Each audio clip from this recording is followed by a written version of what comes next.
नमः शिवाय। देवादिदेव, महादेव, महादेव,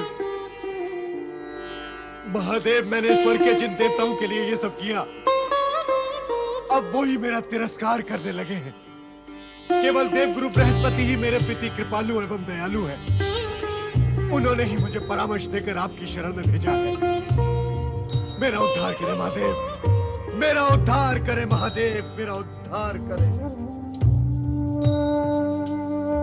देवराज इंद्र, जब से इस सृष्टि का निर्माण हुआ है, तब से एक अटूट नियम, जिसे विधि का विधान भी कहा जाता है, अपना कार्य अत्यंत सुचारू, कठोर और नियमित रूप से कर रहा है।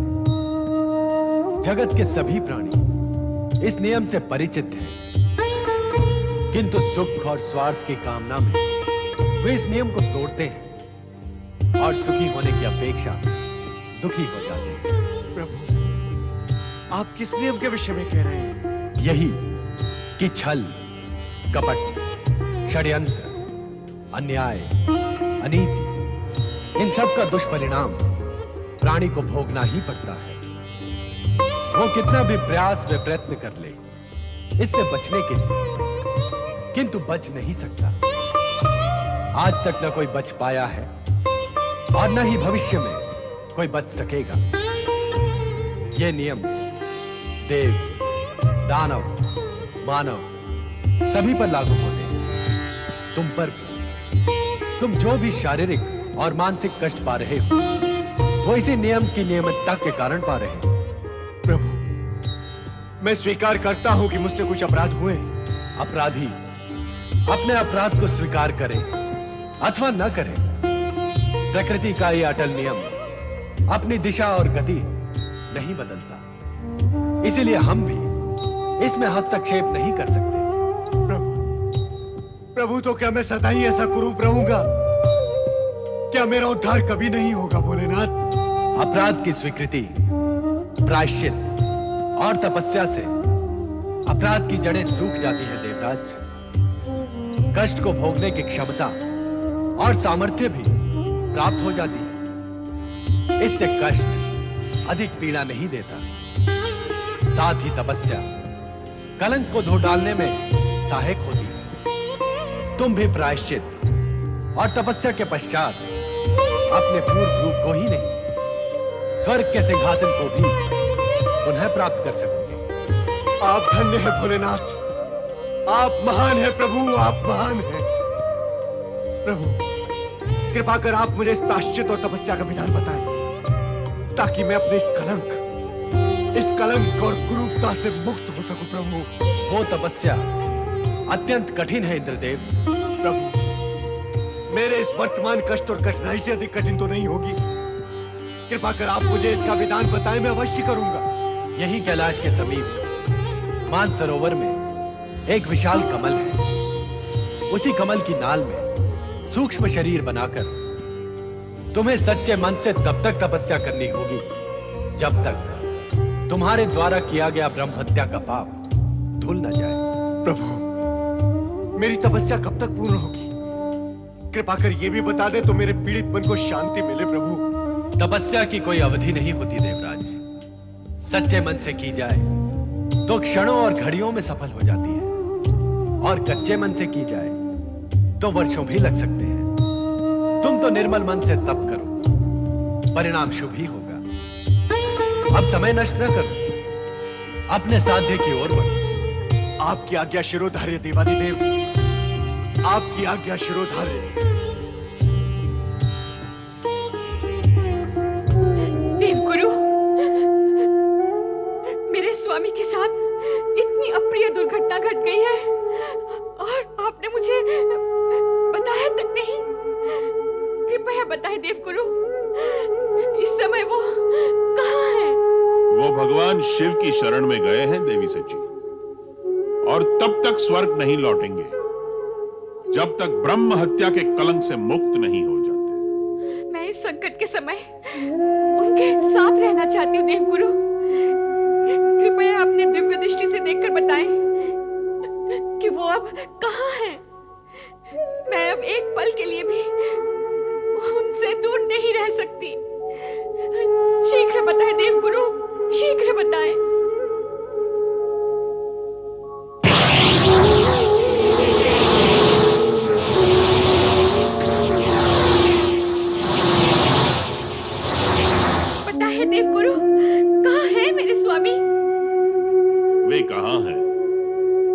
बताना शिव इच्छा के विरुद्ध होगा देवी सची। आप माता शक्ति की आराधना करते हुए अपने पति की प्रतीक्षा करें। माता ही आपके उद्विग्न मन को शांति प्रदान करेगी। देवगुरु बृहस्पति की आज्ञा अनुसार पति इंद्र की पुनः प्राप्ति के लिए शची ने शक्ति की आराधना तो आरंभ कर दी, किंतु इंद्र की अनुपस्थिति से स्वर्ग का संचालन असंतुलित हो गया तथा अनावृष्टि व प्रकृति के प्रकोप के कारण पृथ्वी का जनजीवन व कार्यकलाप भी प्रभावित हुआ। जल स्रोतों के सूखने से अकाल की स्थिति उत्पन्न हो गई। पृथ्वीवासी त्राहि त्राहि कर उठे। ये देखकर नारद भी चिंतित हुए। नारायण नारायण। देवराज इंद्र ब्रह्म हत्या के कारण स्वर्ग के सिंहासन से पदभ्रष्ट हो गए। सृष्टि का संचालन अस्त व्यस्त हो गया। अनावृष्टि और अकाल के कारण पृथ्वी पर के पशु पक्षियों के कंकाल दिखाई दे रहे हैं। पृथ्वी तो विपदाओं से त्राही माम पुकार रही है, और स्वर्ग में भी विपदा के काले बादल ना जाने कब तक मंडराते रहेंगे। स्वर्ग लोक का क्या होगा? पता नहीं स्वर्गलोक का सिंहासन कब तक रिक्त रहेगा। ना जाने स्वर्ग का राजा कौन बनेगा। इन विपदाओं से केवल भगवान भोलेनाथ ही हमें मुक्त कर सकते हैं। सब प्रेम से बोलो ओम नमः शिवाय, ओम नमः शिवाय, ओम नमः शिवाय।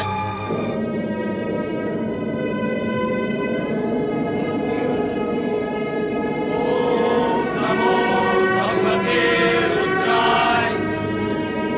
जागे महादेव जागे, जागे शिव शंकर जागे। एक बार जगत की ओर देखे शिव शंकर, जगत की ओर देखे।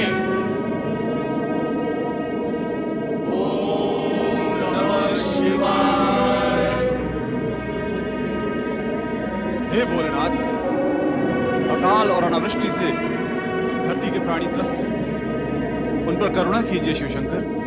सप्तऋषिगण, आप सभी इस सत्य को भली भांति जानते हैं कि स्वर्गलोक में इंद्र का सिंहासन रिक्त होने के कारण वहां की व्यवस्था भंग हो चुकी है। अब देवगण किसके आदेश से कार्य करें, वरुण किसके आदेश से वृष्टि करें, पवन किसके आदेश से वेग उत्पन्न करें।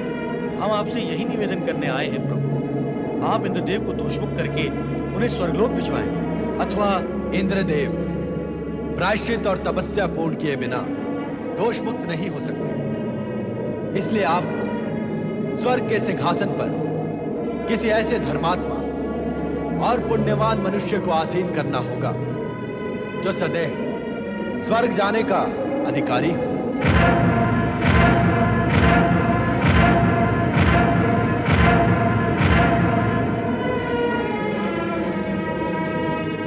क्या देवताओं में ऐसा कोई देव नहीं जो इंद्रदेव की अनुपस्थिति में स्वर्गलोक का संचालन कर सके? सप्तऋषिगण, आप स्वर्ग के नियमों से भली भांति परिचित हैं, तो इस सत्य को भी अवश्य जानते हो कि कोई भी देवता इंद्र का सिंहासन ग्रहण नहीं कर सकता। फिर तो आप ही बताएं प्रभु कि पृथ्वी पर कौन ऐसा धर्मात्मा पुण्यवान पुरुष है जो सदैव स्वर्ग जाने का अधिकारी हो। गुरुवंशी महाराज नहुष, आप सभी जाकर उनसे निवेदन करें कि जगत की विपत्ति के निवारण हेतु वे स्वर्ग के सिंहासन को ग्रहण करें। पृथ्वी को अकाल और अनावृष्टि से बचाने के लिए इसके अतिरिक्त और अन्य कोई उपाय नहीं।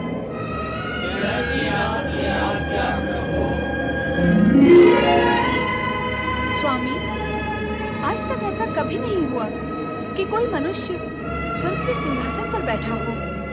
क्या ये सृष्टि के नियमों के विरुद्ध नहीं होगा? नियम में अपवाद भी तो होते हैं देवी। ये अवसर अपवाद का ही है।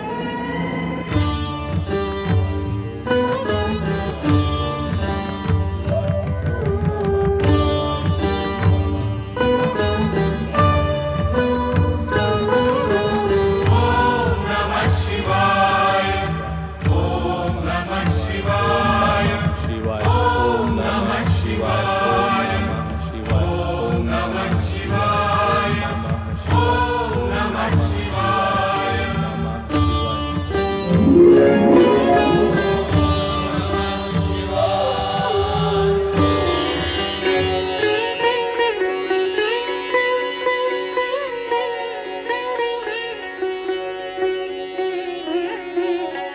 महाराज नहुष आप, अनुपम है आपकी शिव भक्ति। इसी शिव भक्ति के पुण्य प्रताप से आप सदैव स्वर्ग जाने के अधिकारी हुए हैं। हम सप्तर्षि आपको इसी समय स्वर्ग ले जाने आए।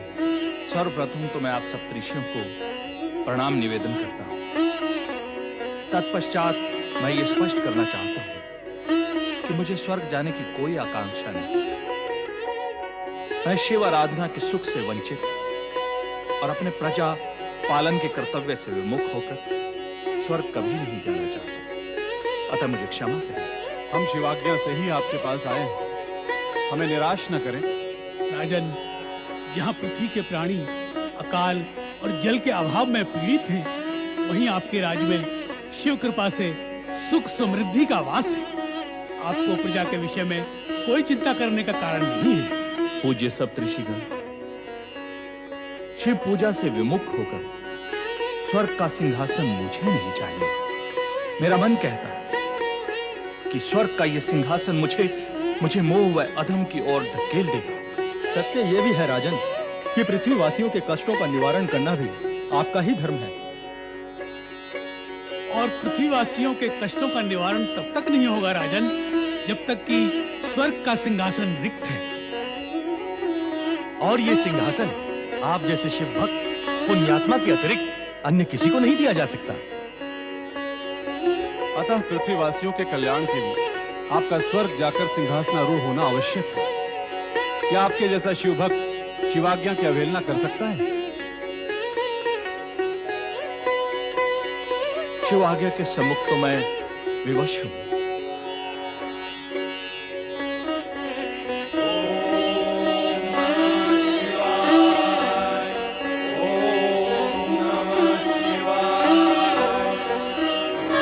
धर्मात्मा महाराज नहुष की, धर्मात्मा महाराज नहुष की, धर्मात्मा महाराज नहुष की। महाराज नहुष एवं पूज्य सप्तऋषिगण, आपका स्वागत है।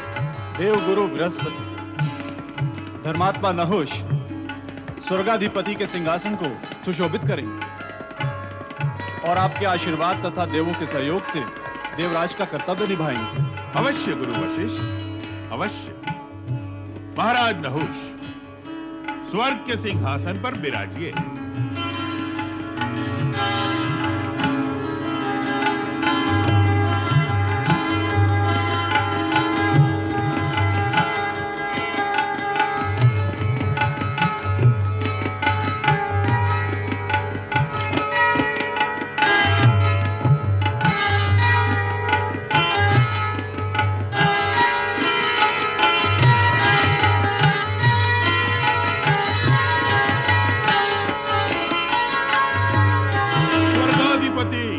धर्मात्मा देवराज नहुष की, देवराज नहुष की, देवराज नहुष की। पूज्य सप्तऋषिगण, आपके आदेश अनुसार और भगवान शिव की कृपा से देवराज नहुष स्वर्गाधिपति घोषित हुए हैं।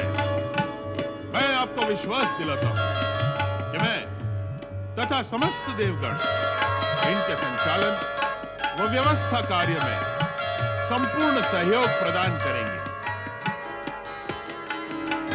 पूज्य सप्तऋषिगण, आदरणीय गुरु बृहस्पति तथा मेरे समस्त सहयोगी देवगण, भगवान भोले शंकर की आज्ञा व आदेश तथा आप सभी के अनुरोध को मानकर मैंने देवराज का यह सिंहासन एवं दायित्व ग्रहण किया। मेरे लिए ना तो शिवाज्ञा और ना ही आपके आग्रह व अनुरोध की अवहेलना कर पाना संभव था। आपने मुझे इस उच्च स्थान, पद व सिंहासन के योग्य समझा, इसके लिए मैं हृदय से आपका आभारी हूं और विश्वास प्रकट करता हूं कि अपने दायित्व व कर्तव्य को यथासंभव न्याय व नीति के आधार पर पूर्ण करूंगा। परम पवित्र महायति सर्वश्रेष्ठ सप्तऋषिगण की जय। स्वर्गाधिपति धर्मात्मा देवराज नहुष की जय।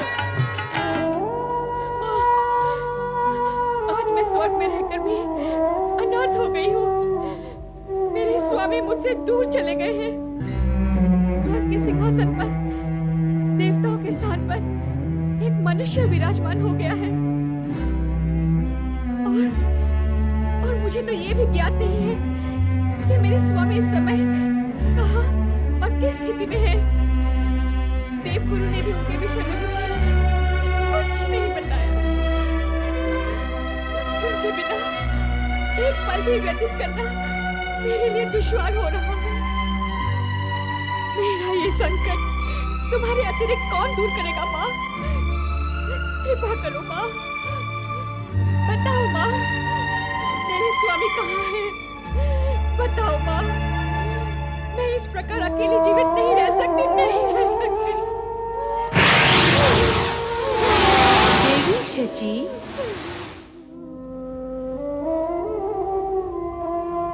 तुम्हारे पति इंद्रदेव भगवान शिव के आदेशानुसार इस समय मानसरोवर के जल की कमल नाल में अपने पाप का प्रायश्चित कर रहे हैं। जब तक उनका प्रायश्चित पूर्ण नहीं होगा तब तक वो कमल नाल से बाहर नहीं आएंगे। इसलिए धैर्य धारण करो और उनके लौटने की प्रतीक्षा करो। माता, क्या इसी समय अपने स्वामी का दर्शन करना संभव नहीं है? कोई और पुरुष अगर स्वर्ग के सिंहासन पर विराजमान हो तो मैं एक पल के लिए भी स्वर्ग में रहना नहीं चाहती, नहीं चाहती, नहीं चाहती।